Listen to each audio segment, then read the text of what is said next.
Yeah. Black magic. You got to know, got to show, it's time to roll. So just tell me what you wanna hear. Tell me what you want. So just tell me what you wanna hear. Welcome back to another edition of RatG TV, special Sunday morning edition with you folks. I have got the absolute pleasure of bringing on with me one of my old buddies and local author, the one and the only Mr. Robert Hookey, or as I like to call him, The Hook. What's up, Hook? Nothing. What's up with you? Great to be here. Hey, buddy, it's great to have you here. You are here promoting your new book. It's out on Amazon right now. Folks, you can find it. The bio's right there in the link. Into the Dark, book one of the Infinite Crossover Crisis. This has got comic book written all over it, buddy. Tell us a little bit about your book. Well, basically, I'm sitting here at home on lockdown, trying to figure out what to do with myself. And I started thinking about just how messed up the world is. All the stuff that's been going on, people getting shot in the streets just for being black.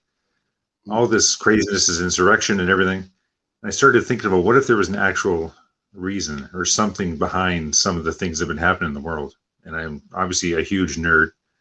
So I decided to put together superheroes, unconventional superheroes, with everything that's been going on in the world. So these characters are trying to figure out how to turn things back. Basically, at one point when the world was new, there was the light, the gray, and the dark. Obviously, the light represents good, dark represents evil. Something happens, the dark does away with the light and the gray, and that's the world we're living in now. So basically, these heroes are trying to do everything they can to sort of switch things back and try to bring some balance back to the world. That's a great message. Now, is a lot of this, I wonder, because you and I are both hardcore superhero nerds and comic book geeks, but we're both a little bit older from the old school. I wonder how much of this this book and the inspiration of this book, if any, comes from you being a parent as well. Yeah, I think it has a lot to do with that. And I mean, basically when you create your own universe, you set the rules. And it'd be nice to think that there was a little more going on than just people wanting to destroy themselves. I'd like to try to put a little bit of hope back into the world for my daughter's sake. She's watching all this stuff unfold. A president weaponized his followers, to try to overthrow a government. I mean, it's craziness. And all these people that have been shot by the police, and she's watching all this stuff and trying to figure out, like, why is this happening? Why is suddenly being black a crime? And I'm sure she's got all these questions that there doesn't seem to be any answers to. Right. And that's the hardest thing, I think, about being a parent nowadays. And it doesn't matter what age you are. If you've got kids, trying to make sense of this world right now, and it's hard to say right now because I feel like it's always been bad, but it's never been as crazy as it has been these last kind of 6 years or so. But this hope that you talk of, I wonder, because I feel like when we watch certain superhero movies, let's say, especially, it feels like we've lost hope even in superhero movies.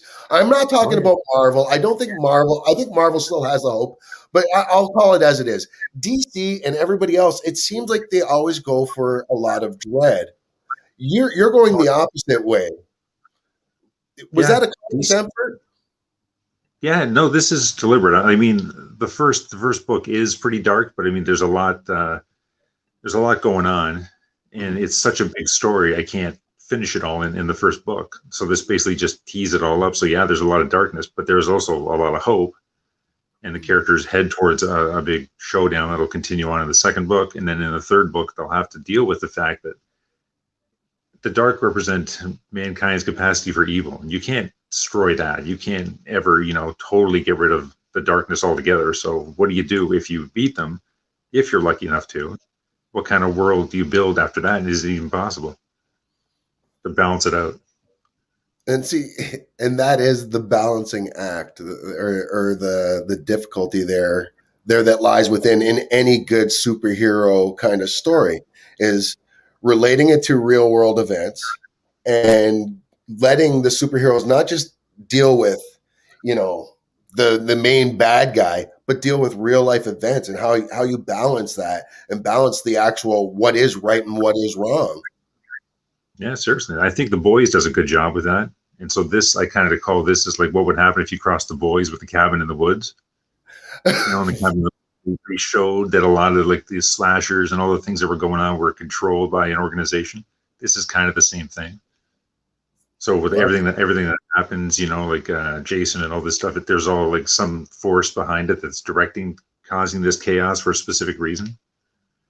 So I'm trying to bring the two worlds together. You know, you try to make things relatable to people. So if you like The Boys, you'll like this. You know, if you like The Cabin in the Woods, you'll like Into the Dark. That sort of thing. Nice. Now, and see, and I did talk about the darkness and in certain comics, but I guess I'm more attacking DC, and I think more just Superman, honestly, more than anything else.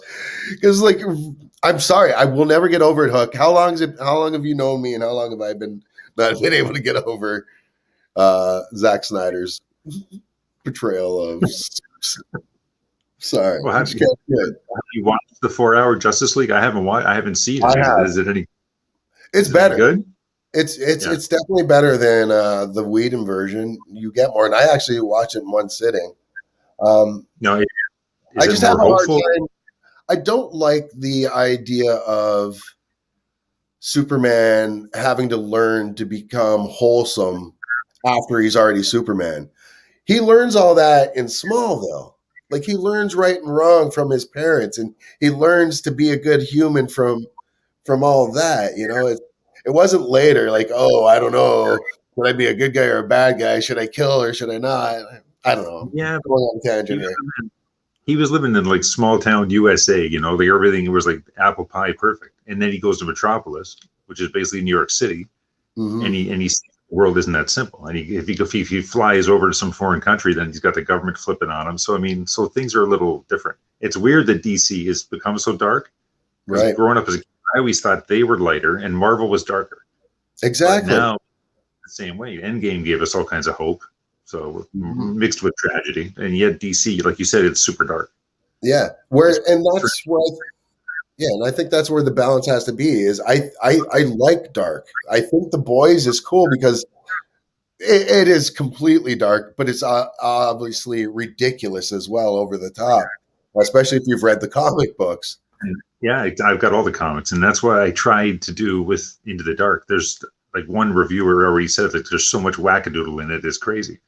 And it's true. Right. Like, I put many crazy situations in there as I can. So there's vampires and demons and all kinds of, you know, as much really weird stuff as possible. And I think it's accessible to people regardless, though. To you, what's the weirdest thing in the book? No, there's a woman in her mind. She's still like a young kid, but she's like in her 80s. And she can basically create these constructs that look like they're like out of Who Framed Roger Rabbit. And so there's like a pink dragon running around killing these Nazi clones of like a Nazi super soldier in this one big battle. So awesome. And so yeah, there's that. There's a lot of wackiness in there. There's demons that live in the Russell Hotel. Remember the Russell Hotel in St. Catharines? Yeah. Burned down years ago. Well, it's gone in the book, but then it exists in a pocket dimension and appears every once in a while in St. Catharines, but it's inhabited by demons. So that's got to go in there and take them out because they're potential allies to the dark. So it's almost like what's that bar in DC, the magic bar that shows up and disappears, where Detective Kip always hangs out. Yeah, so I or the bar with no name, I think or some of the Oblivion bar in DC. The Oblivion bar, yeah. So I tried to put in some local flavor as well as, you know, all over the place. How important was that to you to make sure that it was local and had a lot of local feel to it. It just comes to mind, I think. And my grandfather actually lived in Russell for a while. He had gone through the war in the Polish resistance, and so he basically became an alcoholic when they moved to Canada. And so he was a bouncer in the Russell, and he basically stayed there instead of going home a lot. So the place always kind of had a little meaning to me. So, but I think it's good if you can put in local stuff into your books or TV shows or whatever, because you have a connection to it. And if you have a connection to something, it's going to come out better, Right. because you put yourself into it. That's why there are some characters in the book that you'll recognize from people we've worked with and people that have been important to me. Right. And then in the book, there'll be more. There'll be a character that, might resemble you a little bit in some ways. So possibly. This Uncle Phil looking bellman. Yeah, exactly. Exactly. Awesome. As long as I've got cool powers, I don't care. And if Everybody I die, wants cool. if I die, I want to die epically. Everybody not wants like cool. Boy. Not like Soldier But Boy. Don't do me like Soldier Boy. Don't do me like Everybody Soldier wants Boy. cool. I can't believe Jansen Eccles is going to be doing that. Never mind. Yeah, because Kripke created is working on the boys, right? So he said he would give him a job no matter what. So that's basically, they wanted Jeffrey Dean Morgan too, but they couldn't get him because of COVID. Yeah. Well, and he's got a lot going on too. And they're talking about him getting his own spinoff now, the Negan show. Yeah, I don't know. I mean, hopefully he's good. They don't use him. Nobody uses him enough. Well, everybody still wanted him as Thomas Wayne, right? Like wanted to see Flashpoint Batman. Well, maybe I bet you maybe they'll do an animated one. I don't know. There's a Justice Society one coming out that'll be good. Yeah. What they should do, Golden Age. You ever read the Golden Age? That DC miniseries with the GSA? Oh, you got to read that. I think it's like 4 issues. Was it Bronze? I don't forget who the heck did it. But How long ago was that one? Oh, it was quite a few years ago now. I don't know if it was like 20 years ago now, but it's 4 issues and it's graphic novels, and it's absolutely. But they say in the real world, and there's just like some insane things that are going on, but it shows them basically what superheroes would look like in the world with their problems and alcoholism and all that stuff. No, I don't know if I heard that one. Yeah, but it's amazing. And if they did that would be great. I think the only run of JSA I read was the one where Alex Ross was doing the covers for a while, and that's when they introduced oh my god, all the new ones, like the new Panther or the new Wildcat, I should say, and new Stargirl came in. Well, that's when they introduced Courtney, I'm pretty sure. Yeah. Have you seen that show? Yeah, I liked it. I think it's good. I'm just getting through it now, but it's good. I think DC does really well on their TV shows. Yeah, they suck at their movies. They're great with their TV shows. Marvel's the opposite. Marvel's TV shows like Shield is garbage, but their movies are great. I'm really in the minority here, but I loved Agents of Shield. Like I unabashedly and don't have any shame about it. I love that show. Not every season was great, but I loved it. Yeah, but it wasn't connected enough. They promised they were going to show the MCU, the world of the movies on television, and yet they didn't. They started, and then Feige. They didn't keep it going. Yeah, because Feige. You got to have that. If you promise, you got to keep deliver on that promise. Yeah, you'd hope so. Yeah, I got you a little frozen there. I hope you're all right. Oh, lost you.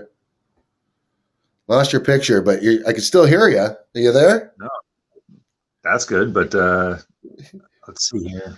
Restart your device. This continues. Still gone, eh? Darn fangled new contraptions. I got a face for radio anyway, so that's okay. Well, I do too, and that doesn't stop me from showing my ugly mug on here all the time.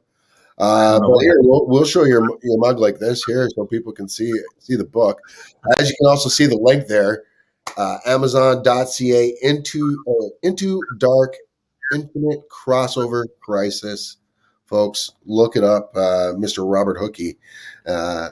He's a good one. And I got to tell you, Hook is one of the funniest people that I've worked with.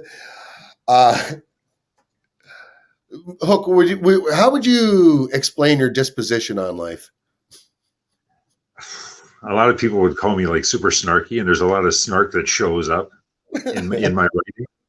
So I think that over the years I've gotten a little more mellow, but yeah, I can be, I don't know, people think it's negative, but more like I'm just the guy that'll say what everybody's thinking and nobody wants to actually say it because they figure they'll get fired or whatever the case might be. Yes. But I really don't care.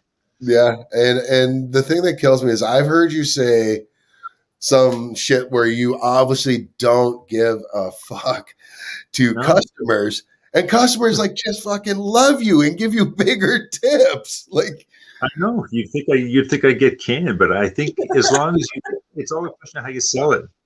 yeah, It's just how you sell it. If you can say anything to anybody, but you just got to sell it in just the right way. You got to make them realize sometimes that they're being douchebags, you know? Well, yeah. I mean, every time I've worked with you, I've always felt like I was in a sitcom. I'm not gonna lie, because like in a sitcom, you always see that guy that says something to somebody like just doesn't give a fuck. You're like, nobody says that in real life, not in the hospitality industry. And fucking dude, like you kept me going. Like I know. Well, it's like Superstore. You got to find a way to keep going. You know, you got to find some humor in every situation, and sometimes you got to call people out. Especially now, it's gotten worse in the hospitality industry now with COVID. Oh, people are more belligerent and less hospitable than ever. And I hate that people take their shit out on, like, you know, you go to Walmart and you're yelling at the Walmart employees for roping shit off or doing what they're told. Like, come on, you think they even want to be there? People just don't care anymore. I think social media too, it empowers people, and that's part of what happened with, like, in the States. Trump empowered a lot of racial people, a lot of racists. You know, a lot of these people that wouldn't say these things or be attacking Asians in public and all this stuff. Now they feel more empowered. The president did it, and everybody's doing it now. So now they're all out there doing it. Yeah, no, that's the problem, man. And we've been saying here for a while that. It's just been crazy the amount of hate, like, and I don't want to say this in a like denoting blacks, because I feel like oh my god, like every time something happens to us, I'm like, fuck, man. But it's almost to the point where like, oh, I'm almost getting used to it, almost like school shootings in the States, and then now we're starting to see all the Asian hate stuff, and I'm like, come on, man, like. But that is part of the problem. Why do we have to hate on everybody? Like, and it's, I just don't get it. Like, let's just, if you want equality, we all want equality. We all want to be at the table together. That's it. But I think some people are just so frustrated with their own lives, and they take that rage out and they direct it to other people. So it's easier to blame COVID on the Asians. You know, it's easier to blame your crappy life on somebody else. Yeah. So they go ahead and they do it. They let it out, and they shouldn't be. But. And there's a lot of false narratives out there too that you know stow the vein. Yeah. Oh yeah. There's the conspiracy theorists, the people wearing their tinfoil hats, and you and I used to work with somebody who's into all that stuff, and they're going, this is the golden age for conspiracy theories now. I had no idea either, though, when I got hired into that department about that guy. Because I always thought that he was just the happiest go lucky person in the world until I started hearing some of this stuff. I know, but that's the thing. You don't know. Wait, what? You've been on a plane before, right? People share too much, you know. They should some stuff you got to keep to yourself, but some people they let it all out, you know. Mm-hmm. Unfortunately, people don't have great critical thinking. It's easier to find a scapegoat. Exactly, and that's it. Like, and a lot of times I'm finding like everybody is angry and frustrated, and it's easier just to find a focal point, like jump on the bandwagon with everybody else and blame someone, whether you have the right information or not. Like, we live in a society where information and facts have never been easier to come by. But now we're at that point where people are saying, like, I see people posting, oh, let's call, what is it? What do you call them? Fact finders or whatever? What, Mythbusters?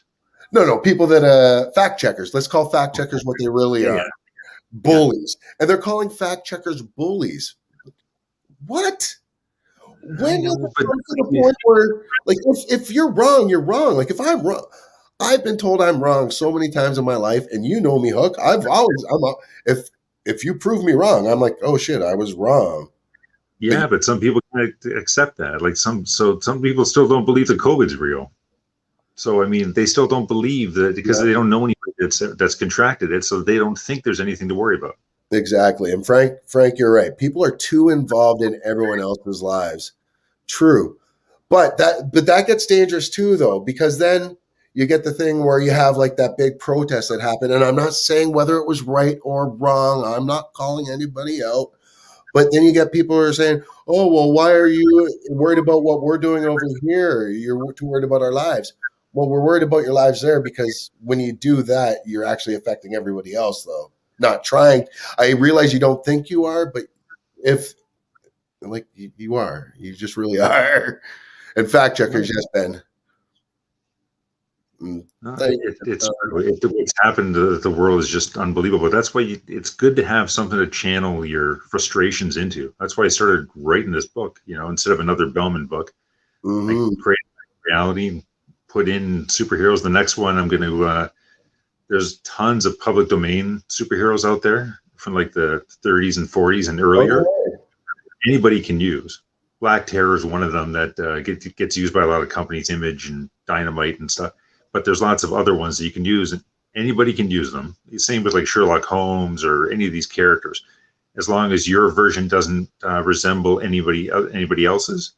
So I'm going to throw in some of these characters because there's some pretty bizarre ones out there, No and shit. you can redeem them and use them. Kind of cool. There's a character named Dr. Hormone, and he's like Dr. a 70 Hormone. hormone. Yeah. He's a 75-year-old chemist who creates this formula to make himself 25 and gives him all this like strength and vitality. So basically he develops Viagra, but it gives him superpowers. And this was a character back in like the 30s, 40s.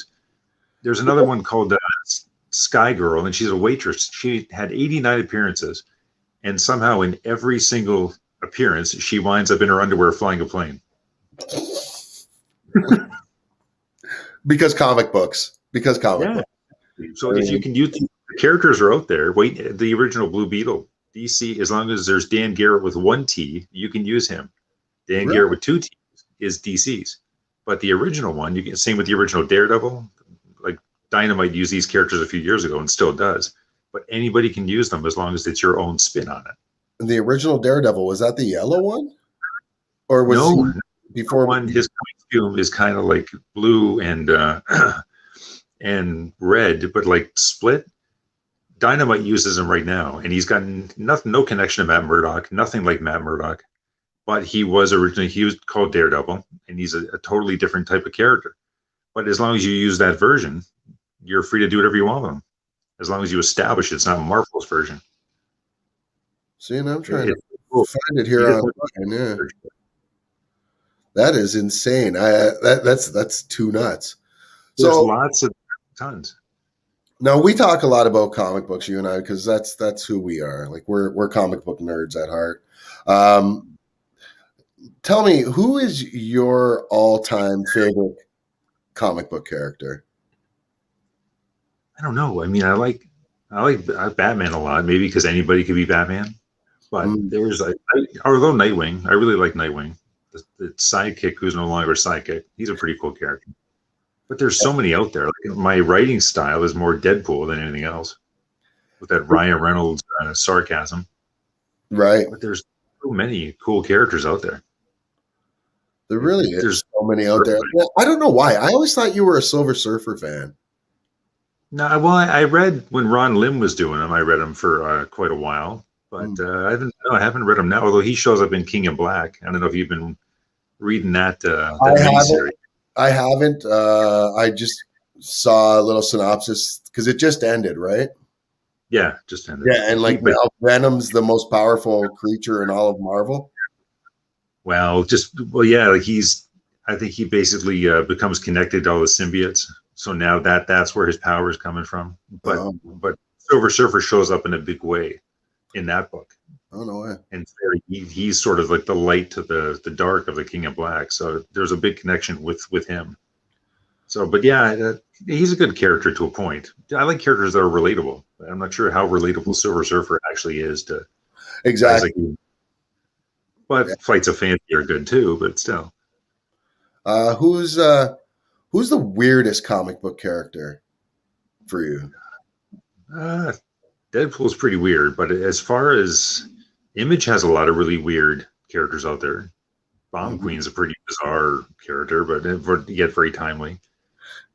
I don't know.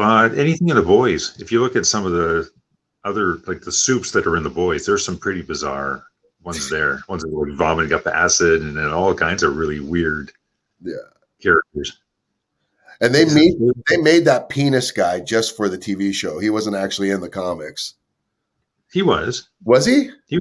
Yeah, that's the Russian guy. You're talking about the what the heck's his name? Love Sausage? Yeah. Was he? I really enjoyed the Vigilante series. Yeah. Vigilante was good. Right. When they go to Russia, they meet him.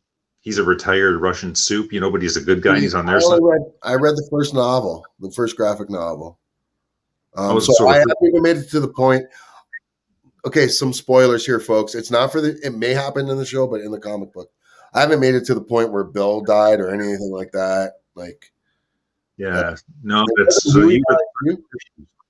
so you read the first 6 issues that DC put out. The Boys was on DC. It was DC originally, and it was too crazy for them. So Image took it, and so they go to Russia at one point. And there's actually I thought they were a Vertigo comic. They might have been, but whatever it was, the first 6 issues was too much for DC. They couldn't take it, so they dropped it. Image picked it up and changed history, like right there. That was it. DC blew it really bad, but they picked it up. So at one point later on in the run, they go to Russia and they meet that guy who's actually a good guy. And then there's a character who they've hired for the TV show for season 3 called Little Nina, and she's a dwarf, but she's older.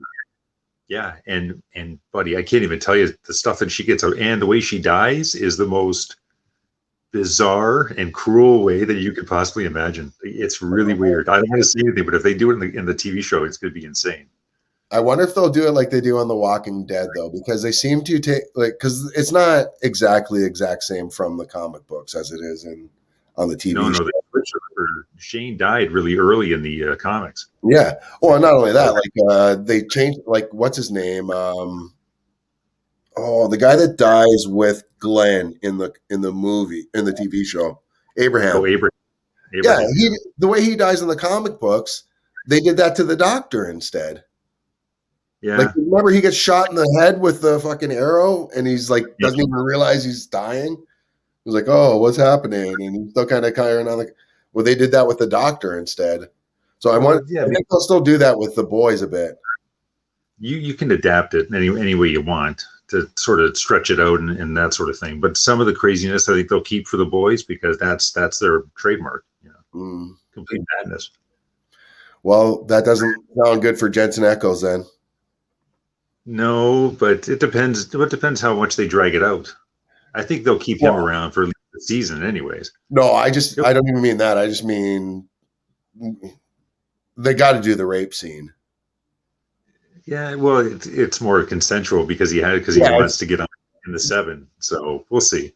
I don't know if they will though. They haven't shown the Homelander to have that sort of, I don't know. They haven't really shown him to be too wild in that respect yet. We've only seen him with the one girl, so who knows? Yeah. With Stormfront. And Stormfront was a guy. And when that meta, the one that shape changed, he wouldn't even get with him either. Oh, that's true. Yeah, that's true. And that was more like masturbation than anything else. That was weird. So, yeah, so I don't think they'll do it quite that way, but who knows? They might. They might. They'll probably just humiliate Soldier Boy more than actually do anything with him. I can see that. Yeah. And I could see Jensen want to step out of his wheelhouse because I don't think he's ever played anything aside from the cool guy. Like Dark Angel was the first time we saw him, right? He was the cool guy on there. He was just basically he's been Tom Cruise, I think. But we'll see. Yeah. They'll challenge him, probably. I hope so. I like Jensen a lot. I think he's a strong actor, and he's our new Batman in Oh, the next animated. yeah, and do you see the second part's going to be R-rated? Oh no, I didn't see that. The first one is PG-13. Part 2 is rated R, I wonder which why. doesn't make sense. Yeah, I don't know why, but they rated it restricted for some reason, which is good for you guys like you and me, but not for any kids that watch the first one. Then they can't watch the second one. But Other I kids even these days. find even with these ones where they go rated R, I find like they don't even a lot of times they don't need to even go rated R. And I'm not being a prude. I'm just saying like a lot No, of times I find they could get away with a lot of the jokes with a PG 13. kids are used to it. Yeah, Kids are man. used to it. You know? You're Kids allowed could read. you're allowed one F bomb and you can swear I think as much as you want aside from that. I think you can't say see you next Tuesday. Yeah, but even CBC, the first episode of Schitt's Creek had F bombs, Yeah. and that you wouldn't see that on CBC before. Not when you and I were kids. I'm sure the kids will see it. Yeah, exactly. The kids are going to end up seeing it no matter what because they're going to have parents who'll let them watch it. Well, half the time parents aren't paying attention to what their kids are watching anyway. True. They're up in their room or they're on their phones and they don't know what they're watching. Dude, I went to watch Deadpool, and sitting right in front of us was a dude with his two kids that had to have been like 8 and maybe 10. Yeah, I saw the same thing. There was a dad with his kid for the first one, right? Yeah, did I see you at that one? I think maybe I saw you. I think I saw you at a couple movies, but Possibly, yeah. but kids today are used to stuff. That's why they could even read Into the Dark and they're not going to be fazed by anything. So. Yeah, right. Well, there you go. I love that nice little tie-in you had there. Good job. So just for that, I'll throw it right down to the bottom, folks, just in case you want to find out how you can get a hold of the Hooks book, Into the Dark. That's it right down there. Amazon.ca, Into the Dark, Infinite Crossover Crisis. If you like The Boys, and what did you say? The Boys mixed with The Cabin. Cabin in the Woods.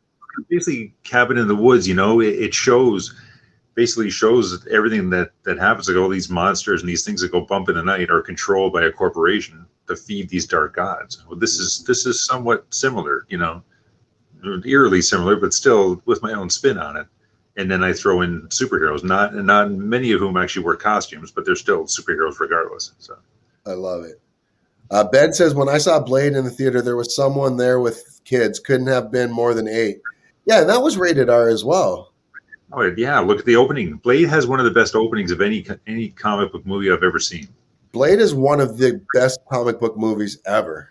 Honestly, seriously, that opening was just insane. That bloodbath at the rave, yeah.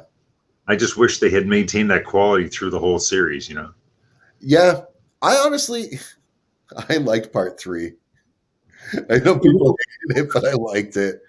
It was okay. It gave us Ryan Reynolds as Deadpool. That was the beginning. If he hadn't made Blade 3, he wouldn't be Deadpool. So. Yeah, well, he did play Deadpool though as well in Wolverine Origins. Yeah, but not a very good version of Deadpool. Nothing like what we see now. So no, that was useless. He made fun of that in Deadpool 2. So. Yeah, well, exactly. He ended up killing himself, right? The kids freaked out during that blood rave scene. Yeah, no doubt. And nowadays, I don't know the kids would. Well, it depends on the age, I would say. Kids are desensitized now. I mean, they're watching insurrections on television. So I mean, they're what can faze them anymore? Unfortunately, and there's not too much. We used to have cartoons first thing in the morning for like 4 to 6 hours. There's no cartoon Saturday morning anymore. Well, because there's a Cartoon Network, and I think that's why people start thinking that, which bothers me because not everybody has the Cartoon Network. But I agree with you. Like, I remember waking up every morning before school and watching like Fox 29 and watch. Yeah. I don't know if it was Fox, but would be there or whatever. We'd watch Rocket Robin Hood would be on at 6 o'clock in the morning, and then Adventures of Hercules, and then whatever came on afterwards, Roger Ramjet, whatever. And then Saturday mornings was a delight. Like the quality was horrible, but it was great. We loved it. Oh, the quality was so bad on that Hercules show, but it was so good. They just used the same footage over and over again and stuff. Hey, Herc. Nobody has the budget. No. Part one, part two. Part one was better than part two. Part two better than part three. But it is true that it gave Ryan Reynolds the platform. Yep. We as a human race are desensitized. Yeah, that's fair. I think that's fair to say. It's true. Yeah. I don't know if that's a good or a bad thing. It's a bad thing. Yeah. It's a bad thing. I mean, we've lost a lot of our innocence or our, and we've just all become so jaded. That's why I want to try to get back to that hopefulness with this series eventually. So. I think a lot of it's rough too, though. Just I don't know, man. I'm looking at the comments here. Frank is saying, as soon as the news comes on, I turn it off. Yeah, I get that. There are good news stories in there. We just live in a rough place. We are desensitized. I think it could be good for some things, but the thing that hurts me the most is we're losing our empathy. Honestly, it seems like we're not caring about people as much anymore. It's hard not to. I mean, you and I worked with a guy, Brett Chan. I just want to give a shout out to Brett Chan right there. That's the stunt coordinator on Warrior. Congratulations. Warrior season 3 getting picked up. Low key Gen Xers, you want to really geek out to Brett Chan?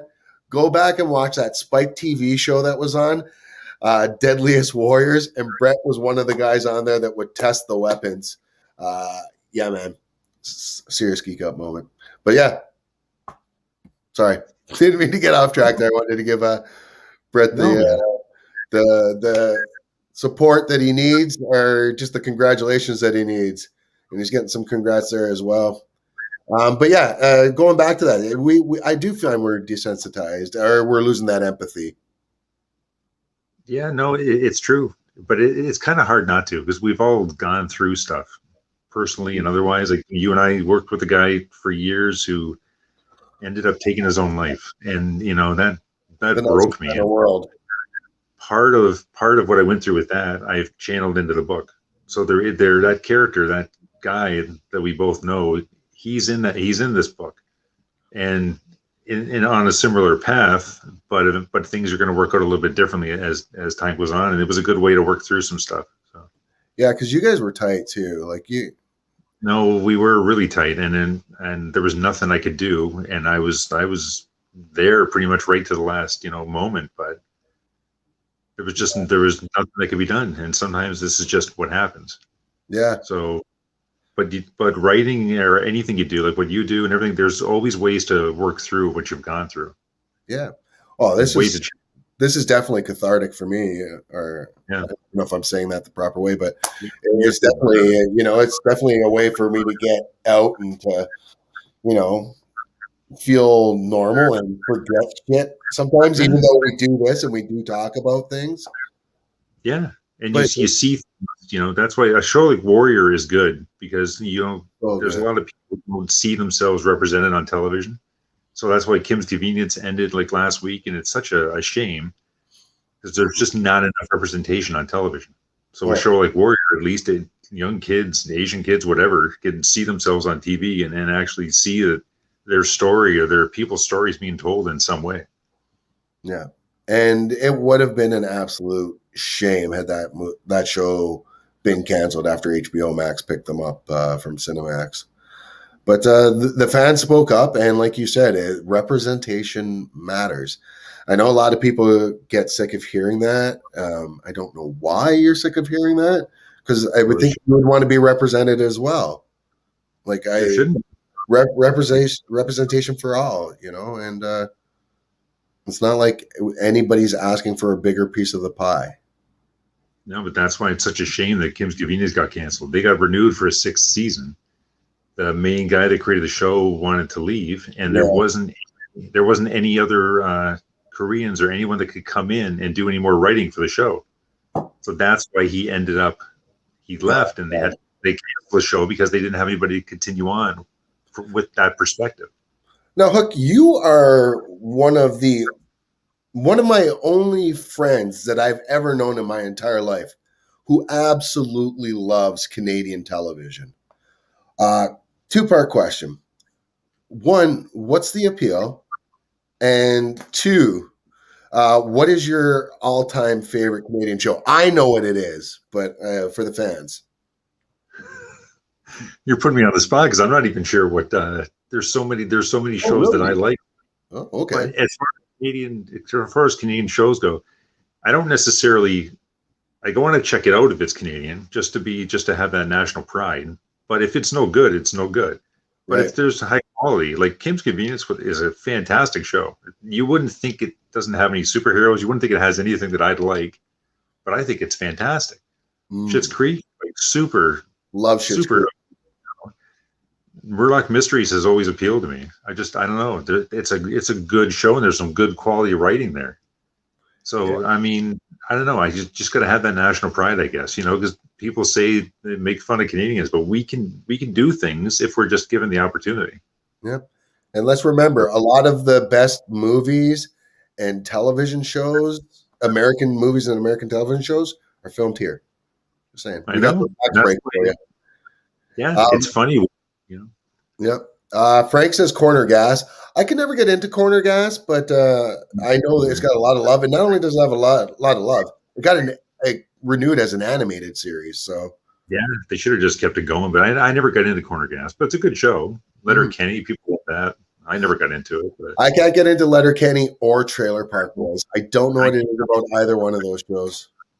I agree with you. But people they have their audience. I don't know. Here we go. Ben Pent says some seriously good Canadian shows. Red Green, Schitt's Creek, Kim's Convenience, Trailer Park Boys, seasons 2 through 5. Frank says me either. Can't get into Letterkenny or Trailer Park Boys. And I feel bad. I hosted the Trailer Park Boys panel the one year at the 420 Con. I hosted Cyrus. And I don't watch the show, so I didn't know who he was. I had to go back and watch some episodes. Great guy. But, yeah. Well, there's good Canadian shows and bad Canadian shows, But, sorry, they love it, though. Like, Trailer Park Boys is loved throughout the world, though. And so is Letterkenny. So what do we know?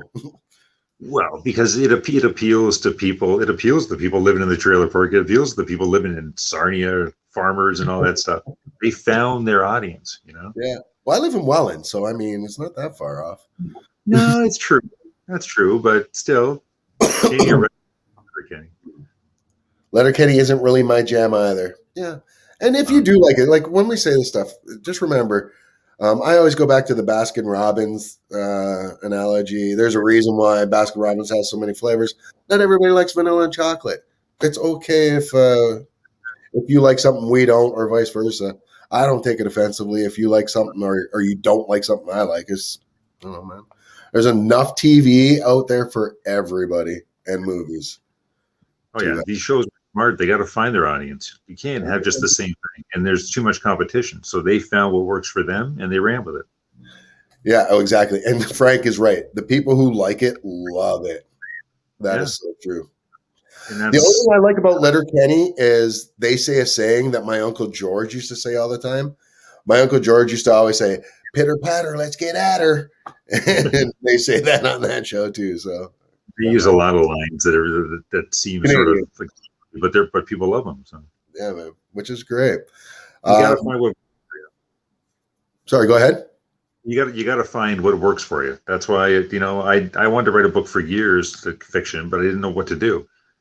I love superheroes, so I just basically took superheroes and put them in the real world and mixed it together with horror and action. Like, this book is genre busting. The Toronto Sun called it like a genre busting adventure, and it's true. There's all kinds of genres put together, and I tried to make it accessible. So I write in a conversational tone, the same way you and I are talking right now. Oh, so I think even if you're not into superheroes as much, I still think you'll like it. Oh, for sure. Me, it's just a matter of getting some time. Well, I have a feeling I'm going to read it right before I voice the audiobook for you. Hey, the job's yours. Okay. I got no problem with doing that. Yeah, you have to read it for that. Yeah. Oh, I've already, honestly, I did start it. It's just, me, a million things going on at once.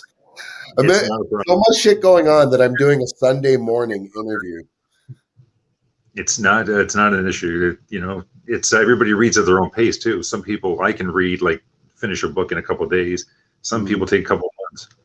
And this book ended up being a lot bigger than I thought it was going to be. 50,000 words is an average book. This ends up clocking in at like 92,000. Holy shit.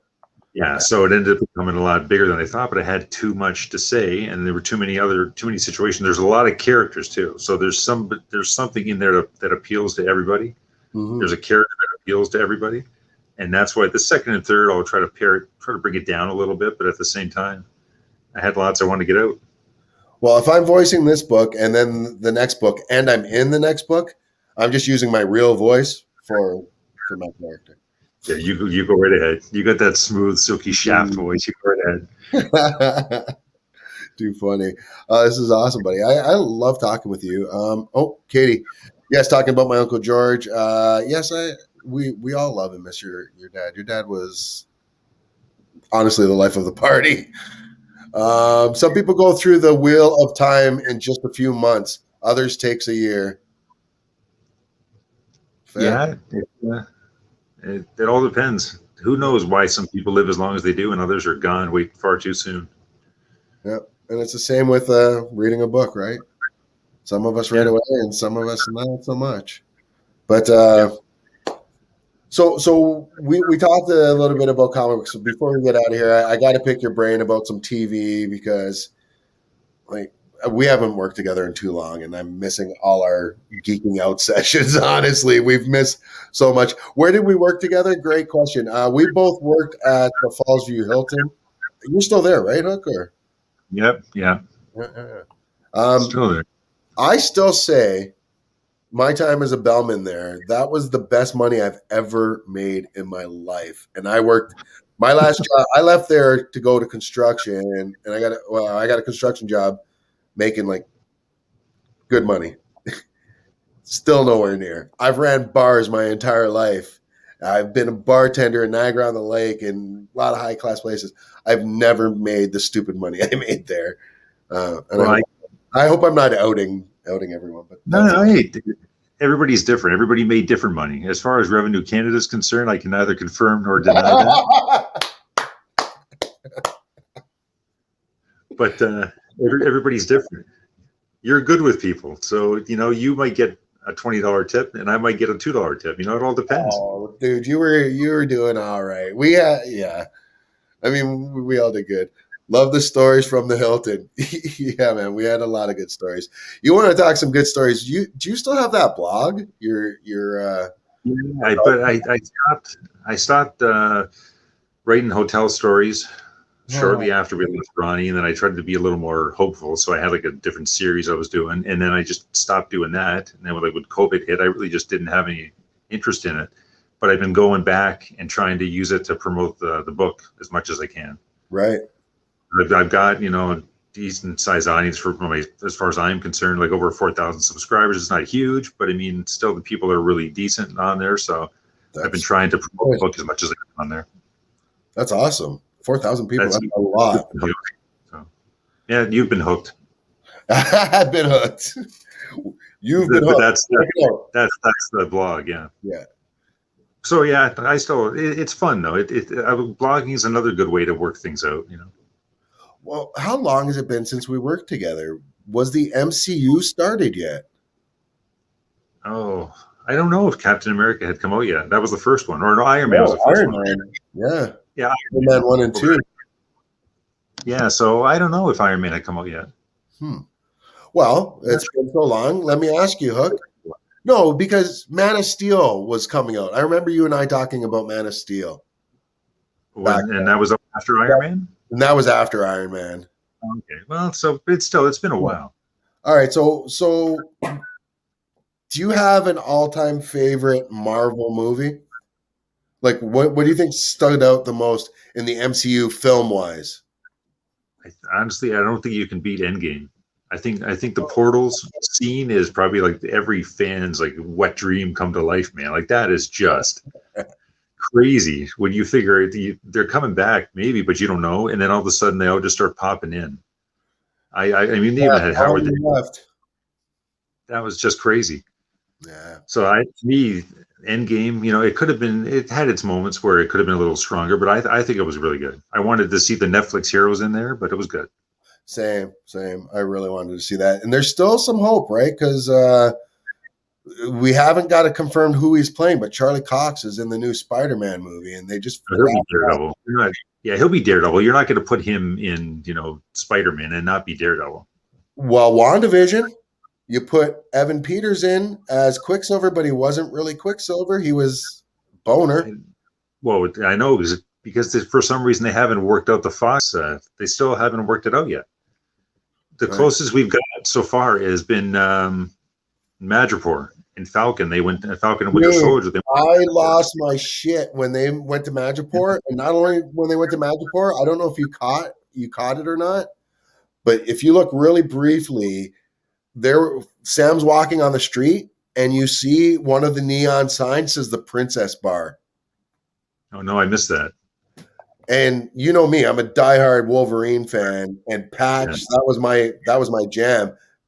Patch owned the Princess Bar. Wolverine owned the Princess Bar, along with Seraph, and I always forget the English dude's name that worked with him. I don't even know if he was British. I just think he was British. But you know who I'm talking about, though. Yeah, but I can't think of his name. But yeah, I mean, I want to see Wolverine. I want to see these characters get fully integrated. But we're not there yet for some reason. It's got to happen soon. I was waiting for him to say Green Lantern. It could have been Green Lantern. Hook could have been a Green Lantern fan. Did you like Green Lantern, Hook? No, my daughter did, but I didn't. I didn't care for it. Yeah. I don't even know what they're doing. Like they hinted at the end of Arrow that Diggle was going to become a Green Lantern, but we still don't know what's going on. Well, I heard he's going to show up in one of the CW shows as Jon Stewart. I don't know. Remember isn't Stewart was the name of his stepfather, right? Yeah, he's going to be coming on the Flash, I guess. He's doing an appearance on the Flash as John Diggle, but I don't know if he's going to mention that he's got this ring or whatever he's got now. So who knows? I don't know. They mentioned Green Lantern, Alan Scott in Stargirl, but they don't show him. So yeah, it's all good. The mutants were always more underground anyway, says Raven. Yeah. Listen, I'm a comic books. It's all about the mutants for me. That's what got me in. I'm a big X-Men nerd. I think Chris Claremont is a god. My two youngest children are named Logan and Phoenix. So I'm just saying I'm there, but it doesn't get more. I think it's time though for them to make their debut in the MCU. Like I was really hoping we'd see somebody, and we still might, but it can't be Wolverine yet. Could it? They missed an opportunity because at the Dark Phoenix movie, basically she could have broke reality, and they could have mixed in with MCU right there. I did not want that cast or that storyline. Let's be honest. At least for me. In all that entire X-Men franchise, excluding Deadpool movies, I'd say there's maybe 3 or 4 good movies out of 20? I like the New Mutants. I really like the New Mutants, and I know nobody else did, but I like that one. The first X-Men movie was good. X2 was amazing, and Logan was good. Aside First from Class. But I like First Class. Yeah. There was a lot of hope in that. Yeah, there was. They had an opportunity. Same with Endgame. They could have had a moment where Thanos basically broke reality, or even in Infinity War. And then when things got put back together, they could have had all the Fox characters integrated right there. Oh, exactly. There was rumors they were going to show up at Tony Stark's funeral, but it didn't happen. Yeah, I don't know, man. And there's a clip of a deleted scene from the end of Iron Man where Nick Fury comes in. We've seen the scene where he comes and talks to him, but there's an actual scene where he mentions wall crawlers and mutants and shit like that. And yeah, they couldn't use it. It's too bad. I know. They mentioned Spider-Man, like a guy that jumps in Ant-Man, but then they didn't do anything anymore than that. Yeah, Frank. MCU is the Marvel comic universe. No, it's the Marvel Cinematic Universe. I'm sorry. Yeah. But yeah. Yeah, I just don't think there was the Fox movies, especially the Wolverine movies. I find they, like the X-Men movies, they all have great trailers. They all have really good beginnings, first and second acts, and then the third acts just fall flat on their fucking face and ignore everything that happened in the first two acts. No, no, true. Just, I mean, New Mutants. I mean, the would you say it? I forget the name of the one with Kevin Bacon. oh, First Class. First Class, yeah, that was decent. Like you said, it did have a lot of potential, but still, it just even the It ending. was I'll give it. It was a good movie. That was. it was optimistic, but it was hopeful. That was a very optimistic movie, and you had Wolverine show up for a few seconds anyway, and he was hilarious. Yeah, yeah. Don't get me started on that. I'm still not a fan of Hugh Jackman playing Wolverine. Yeah, well, you don't got to worry about that anymore, at least. Yeah, thankfully. And that's not me saying that he played the character wrong or bad. I just think he's wasn't right for the character. I understand that I'm going to be completely wrong in this for a lot of people because a lot of people only grew up with Hugh Jackman and didn't know anything else from Wolverine prior to those movies. So I get it. But for me, yeah. Oh yeah, and First Class killed Darwin. Yeah, how could you even kill Darwin? I thought you couldn't. That's true. That's true. But who's the guy that was supposed to be Wolverine, and he ended up doing the second Mission Impossible movie instead? Fucking the dad on Batwoman. Yeah, exactly. Doug Scott. Yeah, that Doug Scott. What he would have been what right. an opportunity. Like he missed like all these nine movies and all this possibility. It's crazy. What's the bigger gaffe? Doug Scott saying no to that, or Will Smith saying no to Neo? Oh, Will Smith. Yeah, because I think he still at least had a good career afterwards. Doug Scott, we're talking about him as. Yeah, that's true. Yeah, it was Batwoman. That's true. Yeah, I don't like Batwoman. We watch it every week, but I'll be watching it tonight. But I just it's not that good anymore. See, and I kind of like it better now. And I Really? don't know. Yeah, I like this story better now because it feels like the whole show is less about Batwoman and more about the supporting characters. If that makes but I mean, Alice is just no powers, and yet nobody can. Every time they confront her, they don't just lock her up or shoot her in the head. Like it gets a little, Well, yeah, that's almost every Batman or any vigilante show. Yeah, but where's Batman's gone, and yet there's no rogues gallery in Gotham. Like these guys, it'd be all over the place. But they can't use the established character. They used Mr. Zsasz, and that's about it. Yeah. But there's not enough of these. There's no Penguin. There's no Riddler. They mentioned Joker, but there's not enough. It makes no sense without Batwoman. These Batman be everywhere. Speaking of that, then, and I'd like to get into this a bit. One of my favorite DC shows right now, television shows, that blows me away absolutely every week is Harley Quinn, the animated series with Kaylee Cuoco. That's fantastic. So good. And Tudyk. Who would have thought Penny? Yeah, but who would have thought Penny from the Big Bang Theory would do such a good job? That's two Big Bang alumni that have played Harley Quinn now. Because Melissa Roche played her in the Harley Quinn Batman movie. Yeah. But I love this cartoon. It is insane. Oh yeah, and you can't beat Kite Man. Kite Man steals the show. How is he still alive? I don't know, but he's a great character. Like everybody is getting dead in this show. Like Penguin gets offed. That was awesome and didn't see that coming.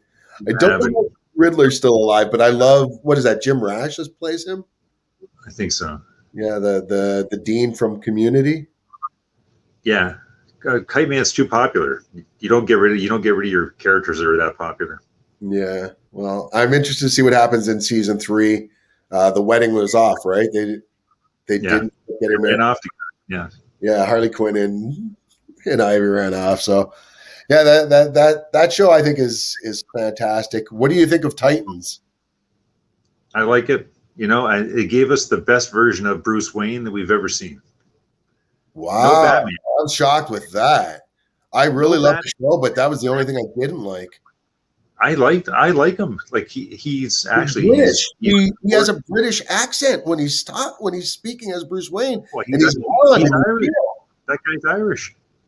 So Well, he's Irish. So I mean, you can only hide your accent for so long. You know, like it's going to come through. Ruby Rose, like when she was Batwoman, a couple times her accent came out. Or fair. New Zealand. I'm just saying, can't you?